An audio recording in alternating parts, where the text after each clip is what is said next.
Bonsoir, chers tous, content de vous retrouver dans votre émission La Quotidienne. Nous avons pas mal des informations à vous diffuser ce soir. Donc, je suis avec Jérémy. Bonsoir, Jérémy. Bonsoir Bernie. Comment allez-vous? Ça va bien, merci. Et les activités? Oh, tranquille, hein, ça va, ça va, ça va. Comment tu prépares la fête de l'indépendance? Ben, tout doucement, quoi. Tranquille, toujours en famille, quoi. J'aime pas faire les fêtes trop en dehors de la maison. J'aime les passer en famille, quoi. J'aime passer les fêtes en famille. Ouais. Donc le 17 août, tu le passeras en famille? Oui, bien sûr, je serai en famille, tranquille. Pas avec madame? Ben, bien sûr que si, hein. On sera tous ensemble à la maison. Voilà, quoi. Ok, d'accord. À la chronique, la minute juridique, nous allons parler du dualisme juridictionnel. À art et culture, nous allons à la rencontre d'une personnalité publique qui n'est plus à présenter, qui n'est que Charlie Chat, donc qui va nous faire un briefing sur ses activités. Mais avant, nous allons en débattre sur la thématique du jour. Jérémy, depuis un bout de temps, il y a des accidents ici et par là. C'est dû à quoi? C'est causé par quoi? Pourquoi autant d'accidents dans Libreville? Déjà, Bernie, c'est bien de parler, de soulever ce sujet-là. Parce qu'aujourd'hui, en me rendant à la frontière entre Libreville et Ovendo, c'est-à-dire Carrefour Akae ou encore Ponamba, il y a eu un accident terrible, on va dire quoi, un carambolage de plusieurs véhicules. Et c'était tellement spectaculaire qu'on a trouvé beaucoup de personnes allongées à même le sol qui gisaient. Je ne sais pas, je n'ai pas eu le courage de me rapprocher pour savoir s'il y avait quelqu'un qui a perdu la vie, mais c'était vraiment grand parce que la circulation dans le sens Ovendo-Libreville était obstruée juste au niveau de Nestlé, donc avant le carrefour Akaye. Oui. Donc pour moi, j'ai remarqué, puisque je traverse souvent là, j'ai remarqué que c'est une zone un peu dangereuse, une zone d'accélération. C'est-à-dire que les voitures qui quittent le carrefour Akaye pour Ovendo, dans cet intervalle-là, avant le pont d'en bas, ils adorent accélérer. Et ceux qui quittent d'Ovendo, donc du pont d'en bas, carrefour Akaye, eux également, ils aiment mettre la vitesse. Et sans oublier que ce sont des endroits où des piétons arrêtent souvent des véhicules et les véhicules, les taxis qui vont s'arrêter ne disposent pas souvent des trottoirs pour... Mais monsieur Jérémy, pourquoi à ces endroits, donc à ces points attractifs, pourquoi ne pas mettre des passerelles afin de ne plus causer des accidents? Ouais, normalement, l'idée d'une passerelle, ce serait bien, comme à plein ciel, comme au PK6 ou encore au PK9, en face du lycée Djoué Dabani. Ce serait bien de mettre une passerelle là, tout comme à Sogatol d'ailleurs. Ce serait bien de mettre une passerelle là pour sécuriser les piétons. Mais je pense que l'accident d'aujourd'hui, au-delà du fait qu'il manque des passerelles à cet endroit-là, à ces endroits-là, l'accident d'aujourd'hui au Carrefour Akaye était lié au fait qu'il y a des personnes qui arrêtent des véhicules, des taxis, voilà, et les taxis n'ont pas de trottoir. Donc souvent, ils stationnent à même la chaussée, ce qui fait que des véhicules qui viennent en vitesse derrière n'ont pas la possibilité de se rabattre parce qu'il y a un autre qui les suit également. Et c'est ce qui a causé ce carambolage. C'est-à-dire qu'il y a un taxibus, voilà, qui allait faucher une Mercedes, qui a également fauché un petit taxi devant. Et imaginez, à l'intérieur du taxibus, il y avait des passagers. C'était vraiment une catastrophe. Ok, d'accord. Jérémy, nous constatons qu'à Libreville, il y a des chauffeurs et des chauffards. Et ce n'est pas interpeller tous ces chauffeurs afin d'être vigilants à la conduite? Bien sûr, ben déjà, on va dire, par rapport à l'accident d'aujourd'hui, on va préalablement interpeller les taximans. Ne faites pas les choses de façon précipitée. Ne vous dites pas que si je ne dépose pas vite un client, par exemple les taxibus, s'ils ne font pas vite la ligne Ovendo gare routière, ils vont perdre en argent. Non, n'oubliez pas que vous transportez d'abord des humains. Le fait de faire les choses de façon précipitée et tout en accélérant, ça, à la fois vous risquez vos vies et vous risquez également la vie de tuer les passagers que vous conduisez. Soyez vraiment conscients, évitez les excès de vitesse. Même si ça vous prend une heure pour rallier Ovendo à la gare routière, ce n'est pas grave tant que vous avez transporté des personnes en toute sécurité. Au lieu de le faire en 15-20 minutes, tout en accélérant, c'est vraiment pas prudent en fait. Oh, d'accord. Jérémy, on constate que dans toutes les rues de Libreville, la quasi-totalité de la chaussée, il n'y a pas de trottoir. C'est vrai, c'est vrai, c'est vrai. Et ce n'est pas aussi interpeller les autorités afin de là pouvoir encore, bien mettre ces trottoirs à disposition des piétons? Bien sûr.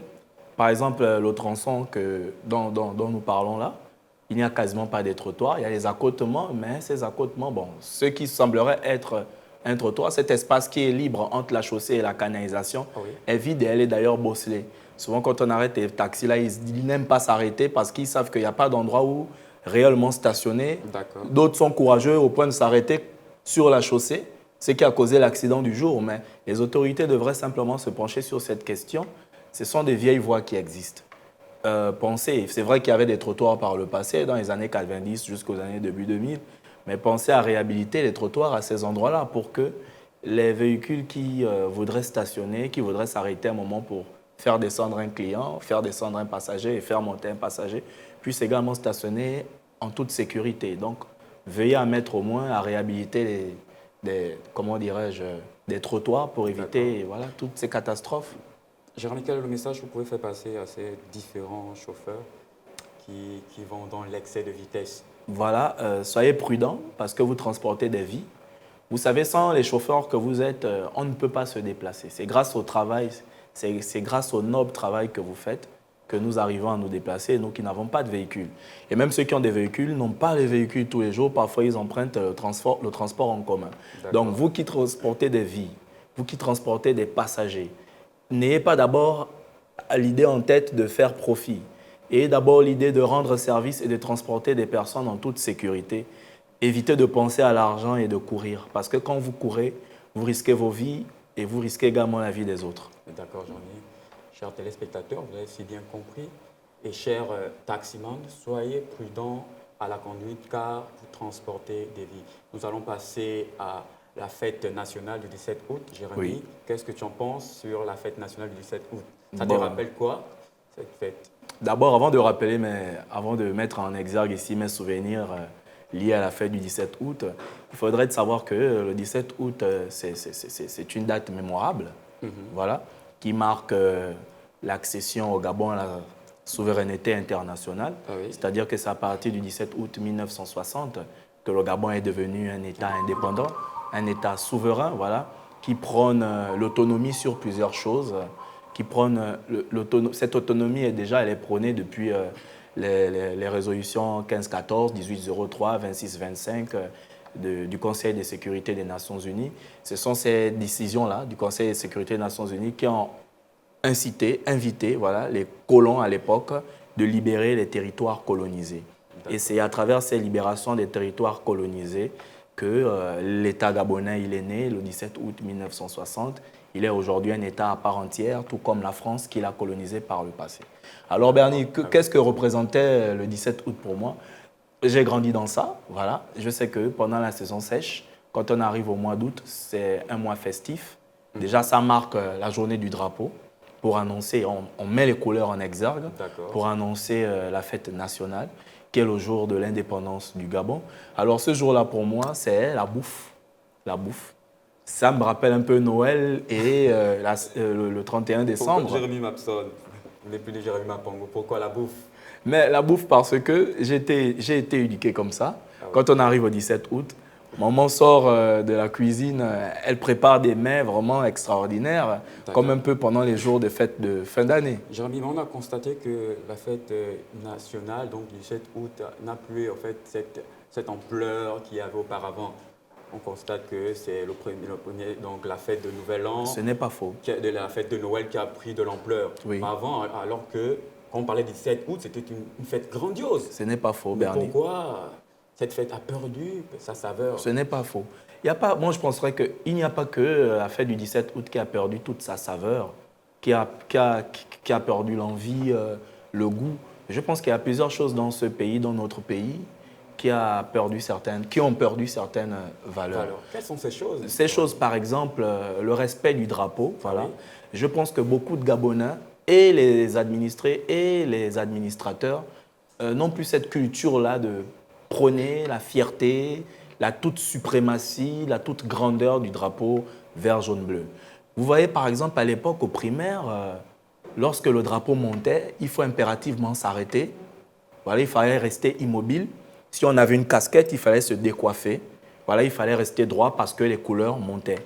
Mais aujourd'hui, je constate que même dans les écoles, le drapeau peut monter à l'époque, même si tu n'es pas de l'école en question, mais même dès que tu as vu, dès que tu as vu ou qu'on chante l'hymne national, automatiquement, on s'arrête. Voilà. Moi, je pense qu'il y a beaucoup de choses comme ça qui ont perdu leur sens, qui ont perdu leur valeur, notamment la fête du 17 août. C'est à l'occasion de cette fête-là. C'est vrai que l'indépendance au Gabon est indépendant. Oui, c'est le passé. Le Gabon doit avancer. Il doit vivre. Il doit comment dirais, s'administrer de lui-même. Mais il faudra savoir que c'est une fête qui nous permettrait de revivre, de respecter, on va dire, les armoiries du pays, tout ce qui encadre ce pays-là, tout ce qui fait vivre ce pays, toute l'essence de ce pays, notamment le respect du drapeau, le respect de l'hymne national et tout ce qui va avec. Jérémy, on a constaté que depuis plus de temps, on combat un ennemi invisible, qui est la Covid-19. Oui. Et depuis ce temps, la fête nationale passe inaperçue, il n'y a plus de défilé. Oui. Pourquoi il n'y a plus de défilé?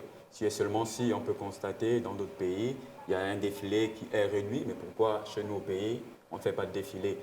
Bon, je pense que les autorités ont leur raison. Elles ont leur raison. Par exemple, l'année dernière, il y a eu un défilé, mais à la présidence. Je pense que c'est un défilé à huis clos. Je pense que si on arrive à faire un défilé à huis clos à la présidence, on pourrait également faire un défilé à huis clos à la place de l'indépendance.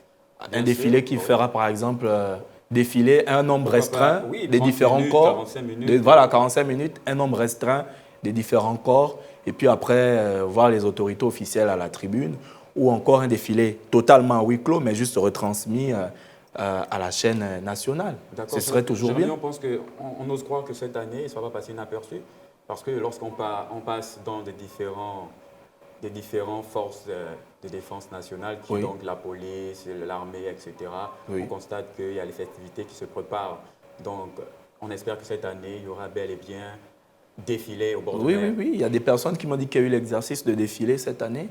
L'exercice de défilé présage simplement le défilé, comme d'habitude, la fête nationale, c'est-à-dire que les corps d'armée et puis les forces de police nationales et tout autre de sécurité vont défiler au boulevard du bord de mer. Je pense que ça va se faire, vu qu'il y a eu l'exercice de défilé qui a impliqué les différents corps qui sécurisent le Gabon, en fait. D'accord. On ose espérer que tu seras aussi bien présent. Là.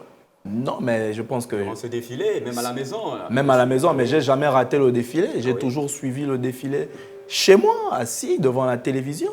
Moi, je n'aime pas sortir le jour des fêtes, mais je suis toujours branché soit sur Gabon Première ou Gabon Télévision pour regarder le défilé. J'aime bien voir ça parce que je suis aussi parfois un petit moqueur.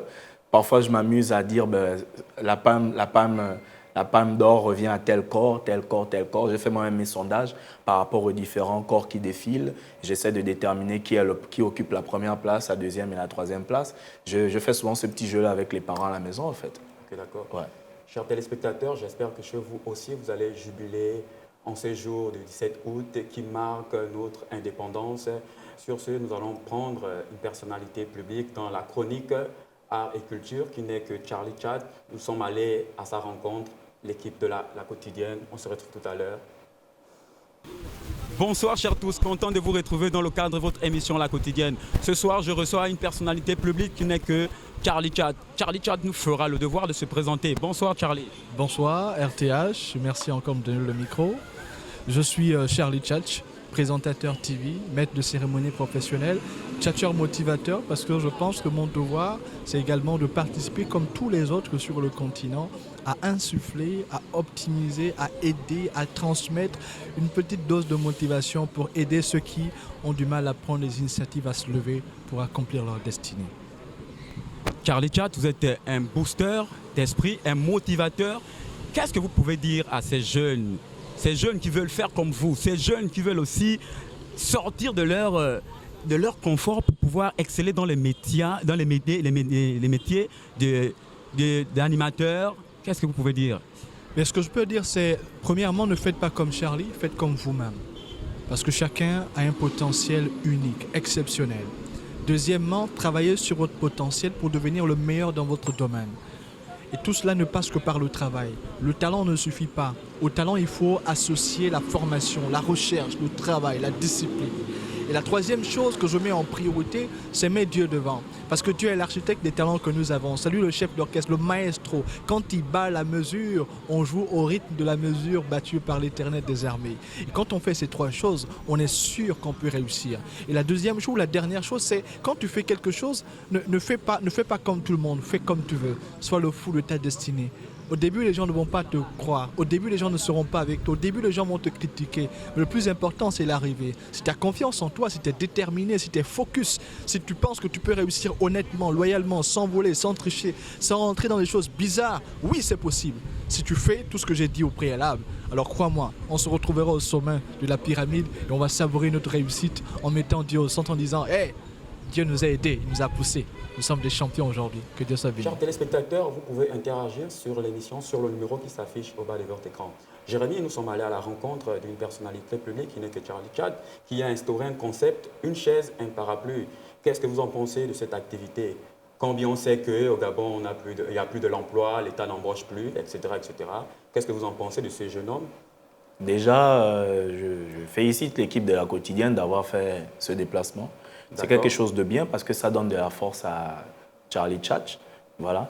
Et puis, la seule chose que je dirais d'abord au préalable, c'est que Charlie Chadd est une force vive. C'est une force vive qui permet à la société d'exister, qui permet à la société de se mouvoir et de compenser peut-être les petits manquements que l'État ou les autorités n'ont pas pu mettre en place. Jérémy, hormis d'être une personnalité publique, c'est aussi un motivateur. Oui, c'est un motivateur d'esprit. Il donne des idées. Voilà, la jeunesse, il donne des idées. Voilà. Il donne des idées. Sur son opinion, sur son point de vue, sur la société. Oui. Et qu'est-ce que Charlie Chadd en lui-même, il représente au niveau national chez nos pays? Déjà, aujourd'hui, on emploie plus le terme d'influenceur par rapport à l'impact d'un individu dans les réseaux sociaux et dans les médias en général. Ben, moi, je dirais, je vais plus m'appesantir sur le mot de force vive. Pourquoi force vive?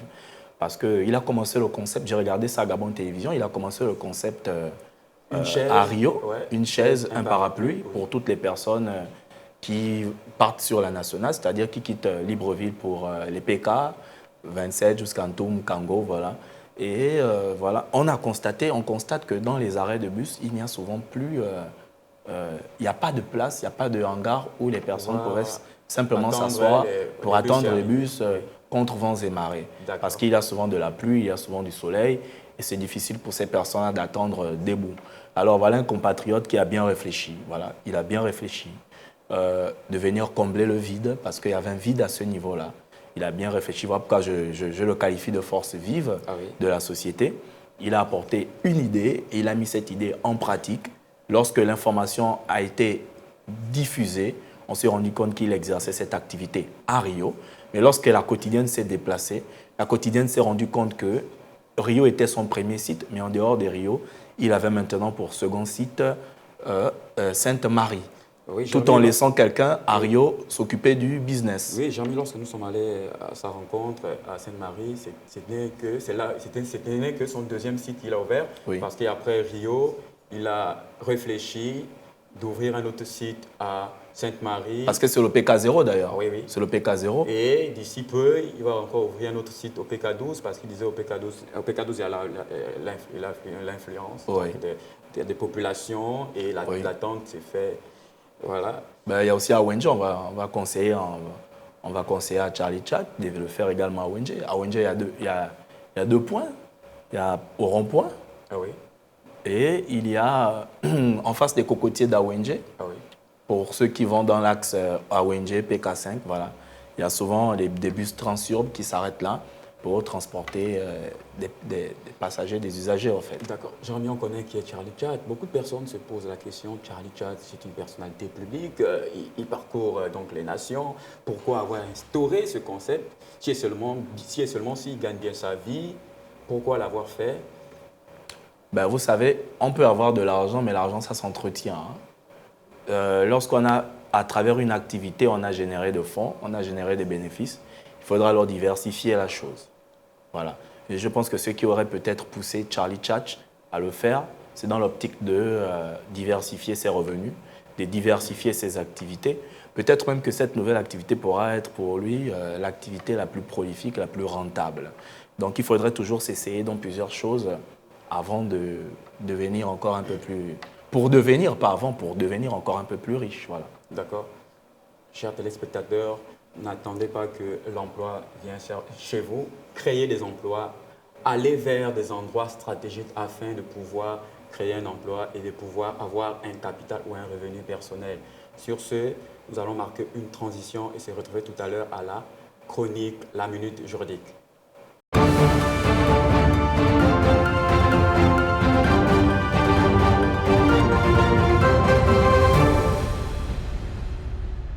Très chers téléspectateurs, restez connectés sur les antennes de RDH by Évangile TV. Nous allons prendre la chronique La Minute Juridique. Restez confortablement assis car nous allons être entretenus ce soir par l'imperturbable, l'incontournable Jérémy Mapango. Jérémy Mapango. Oui, Bernie. Qu'est-ce que tu nous réserves à la Minute Juridique? Aujourd'hui, on va simplement parler du dualisme juridictionnel. Le dualisme juridictionnel. Voilà, si vous ne dites pas dualisme juridictionnel, vous allez simplement dire la dualité des juridictions. D'accord, c'est quoi la dualité des juridictions, Jérémy Mapango? Alors, la dualité des juridictions, c'est une notion qui apparaît en droit administratif. Ah oui. Vous savez que... on a créé un droit spécialisé pour encadrer les rapports de l'administration. D'abord, les activités de l'administration et les rapports de l'administration avec les administrés. Alors, donc, c'est dans cet élan-là, c'est dans cette idée-là qu'est venue la notion de dualisme juridictionnel. Le dualisme juridictionnel, c'est simplement la coexistence de deux ordres de juridiction différents. Qui sont simplement la juridiction de l'ordre les juridictions de l'ordre administratif et les juridictions de l'ordre judiciaire. Alors, dans les juridictions de l'ordre administratif, on va simplement les séquencer parce que ça va du plus petit, de la plus petite à la plus grande. Dans l'ordre administratif, nous avons le tribunal administratif, la cour administrative d'appel et le Conseil d'État.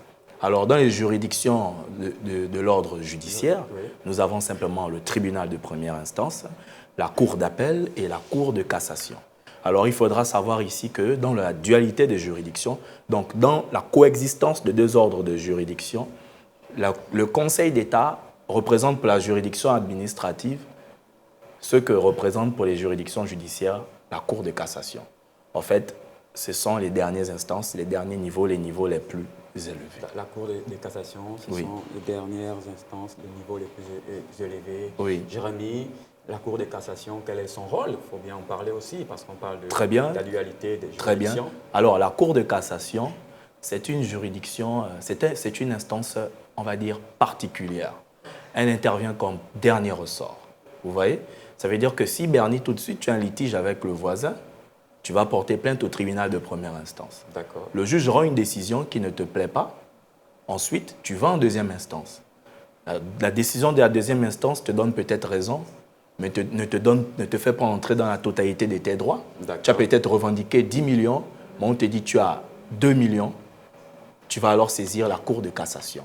La Cour de cassation, elle est cet ordre de juridiction-là, en matière judiciaire, qui va se prononcer en dernier ressort, qui va soit remettre en question les décisions de deux premières instances. En fait, elle va casser la décision, elle va annuler, elle va juger en droit et dans le fond, voilà.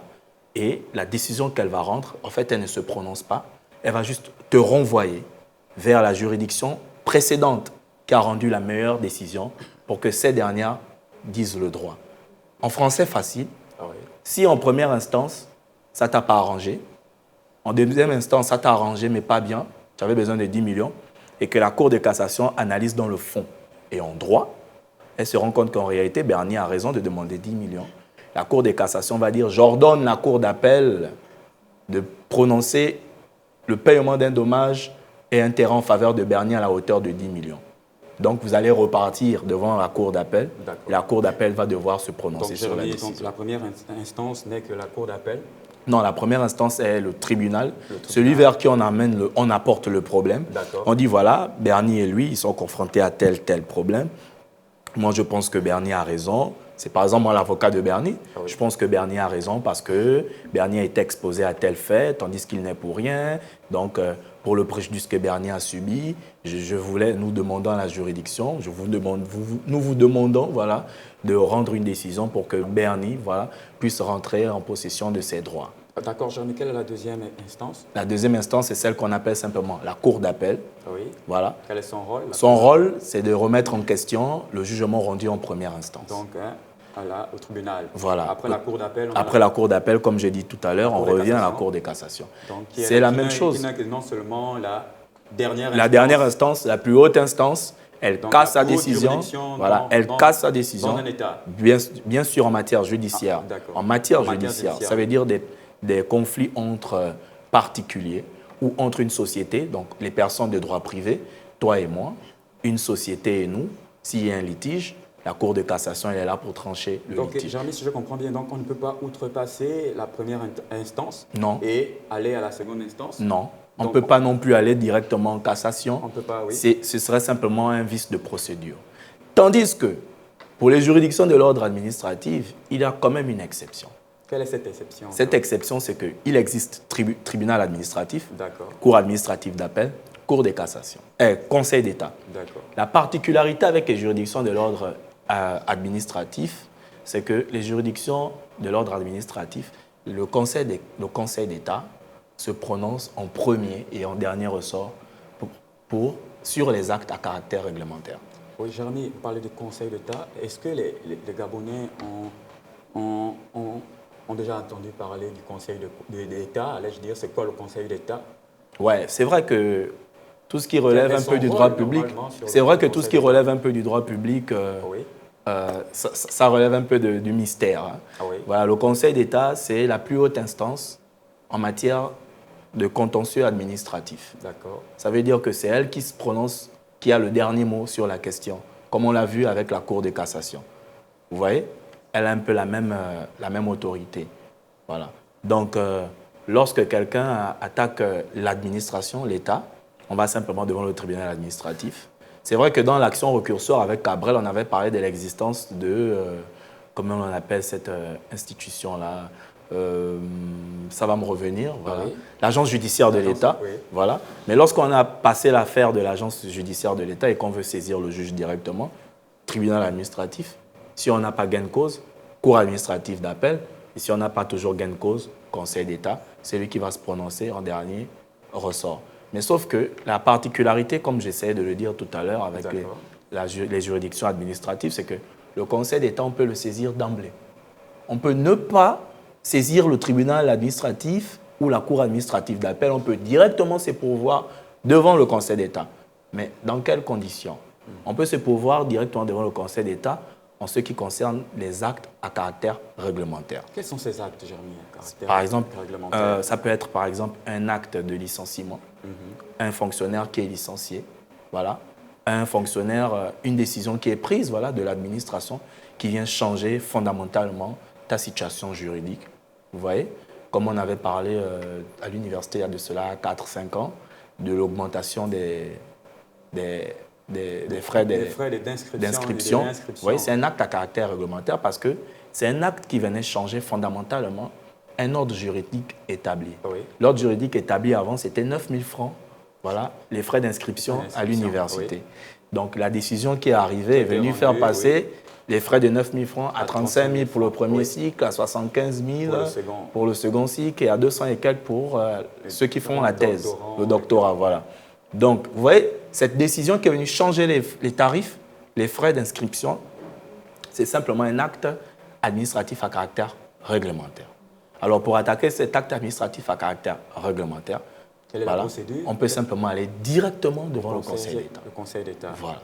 Parce que le Conseil d'État, en principe, est compétent pour connaître les actes réglementaires en premier et dernier ressort. On n'a pas besoin de faire tribunal administratif, cour administrative d'appel, Conseil d'État. On peut directement aller devant le Conseil d'État. Mais il y a une petite particularité qu'il faudrait souligner ici. Oui. Voilà. En 2018, avant 2018, voilà, le contentieux des actes réglementaires, c'est-à-dire tous les problèmes qu'il y ait un usager à un acte réglementaire relevait au Gabon de la compétence de la Cour constitutionnelle. Ça veut dire que quand il y a une décision de l'administration qui porte préjudice de manière fondamentale et certaine à un individu, la personne pouvait directement aller contester cette décision devant la Cour constitutionnelle. Alors, en 2018, il y a eu une révision constitutionnelle. Je ne sais pas si tu te rappelles. Ah oui. Il y avait eu les travaux d'Angondier qui se sont soldés là au jardin botanique. Voilà. Oui. Donc, il y a eu une sorte de réappropriation des actes réglementaires. C'est-à-dire que quand on a modifié la Constitution en 2018, on a arraché le contentieux des actes réglementaires. Donc, tous les problèmes relatifs aux décisions qui portaient préjudice aux gens, on a arraché ça à la Cour des comptes, on l'a réapproprié au Conseil d'État, donc aux juridictions de l'ordre administratif. Retournement des situations.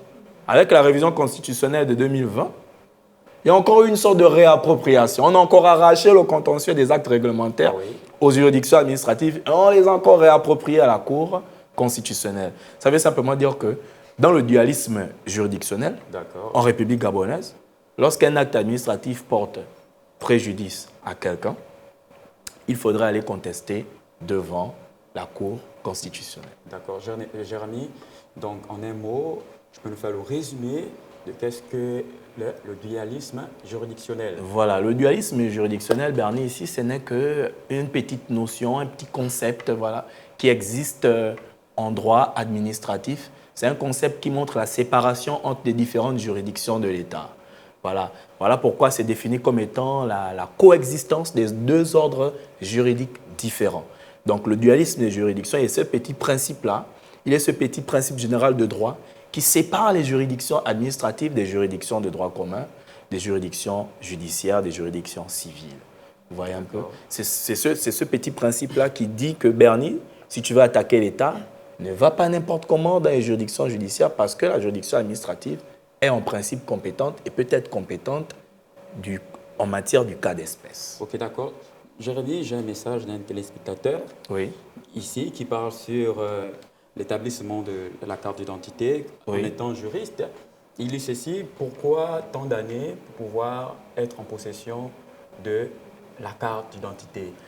Est-ce que le Gabonais peut porter plainte à l'État pour le non-établissement d'une carte nationale? Déjà, c'est un problème auquel nous faisons face. Et je pense que si nous, usagers, nous sommes en difficulté du fait de cela, je pense qu'également les autorités qui établissent les cartes d'identité nationale sont également en difficulté.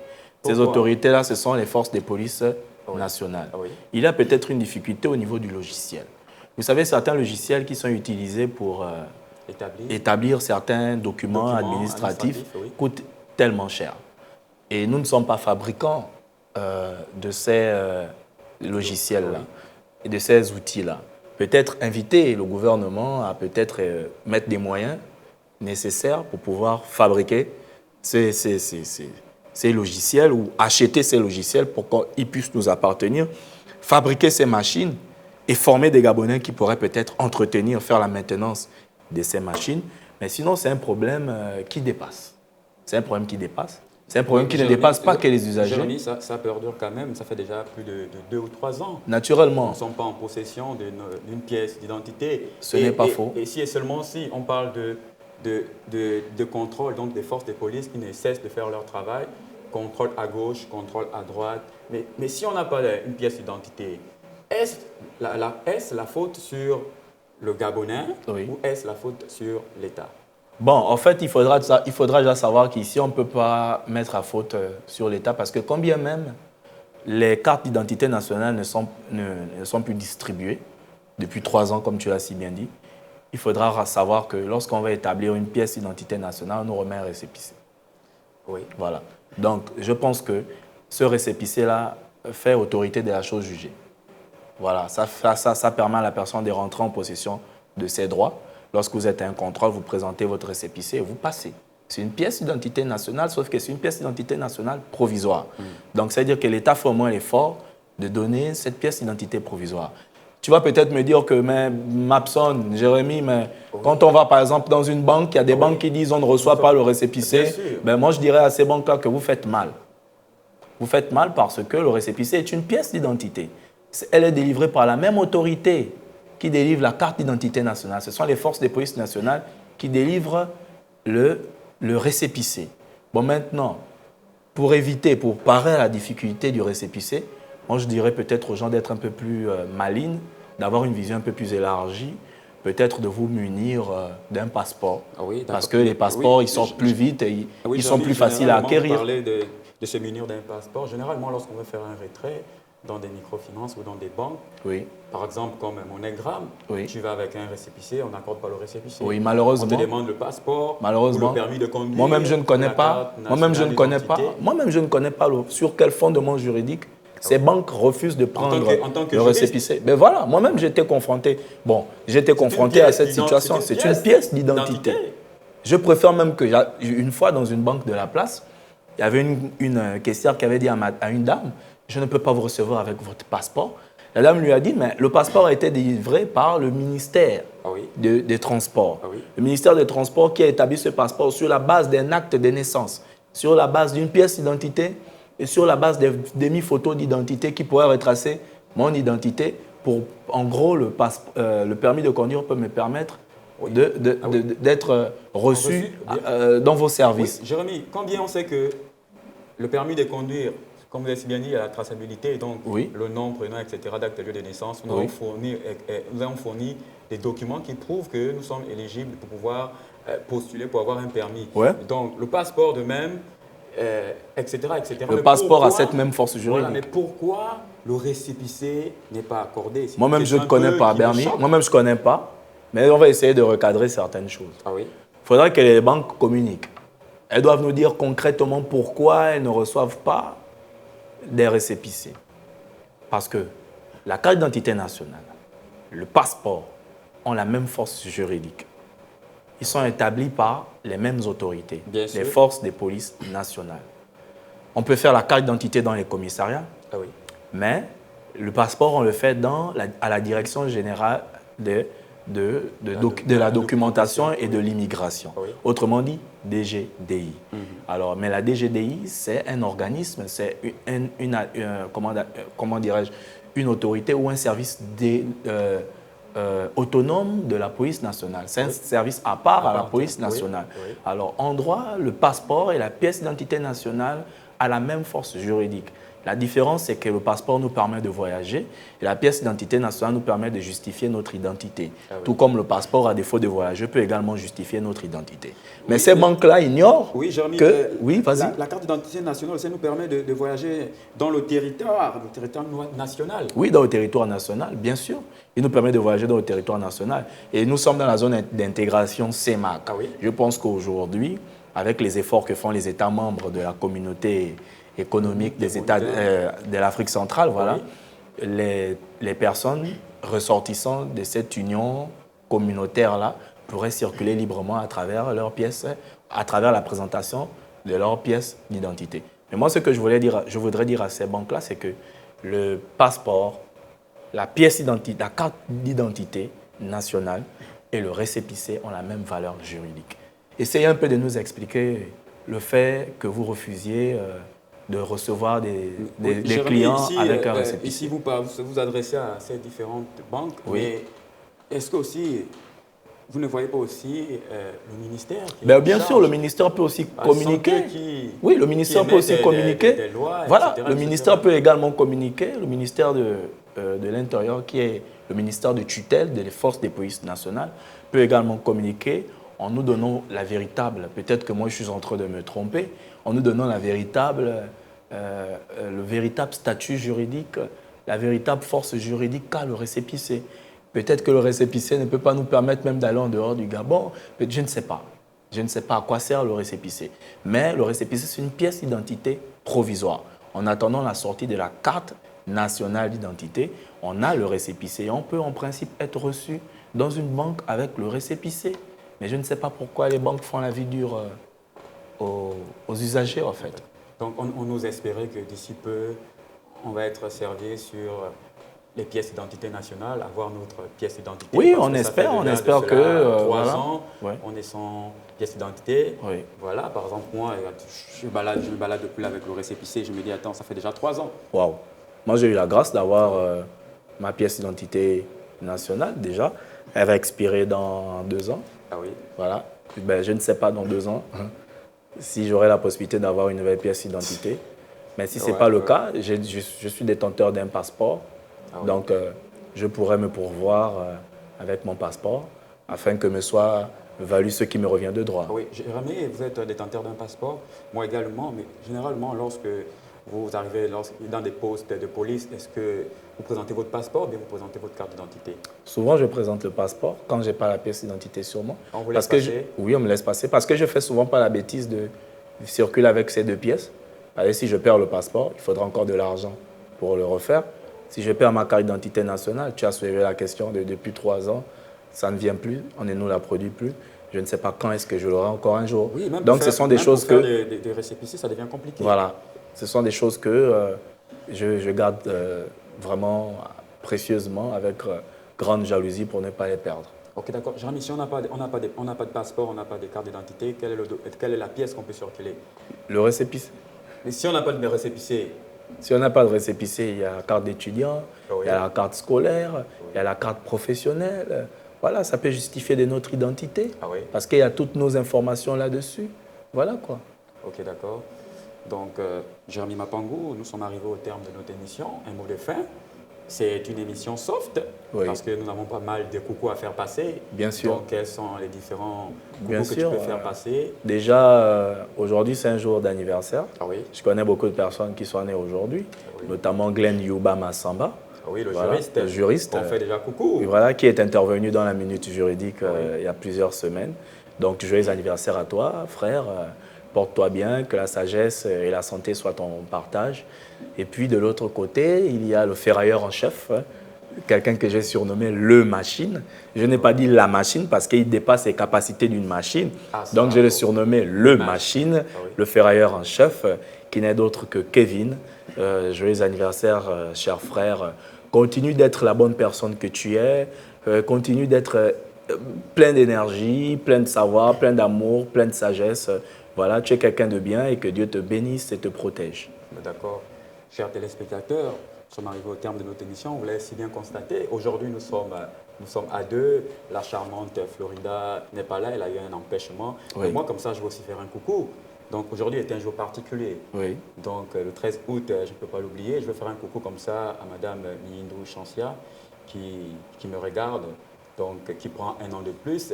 Donc, c'est ma fierté, c'est ma force, c'est mon bonheur. Donc, je la fais un gros coucou du côté d'AONG et j'ai fait aussi comme ça un gros coucou à tous les téléspectateurs de la quotidienne et tous les téléspectateurs de la radio-télévision Hermon Baye Évangile TV. Restez toujours connectés à votre émission et surtout sur les antennes de radio-télévision Hermon. Partagez, likez, c'est vous qui faites notre force. N'oubliez pas de commenter, commentez et commentez encore. Bien sûr. Sur ce, on se retrouve prochainement. Bye bye.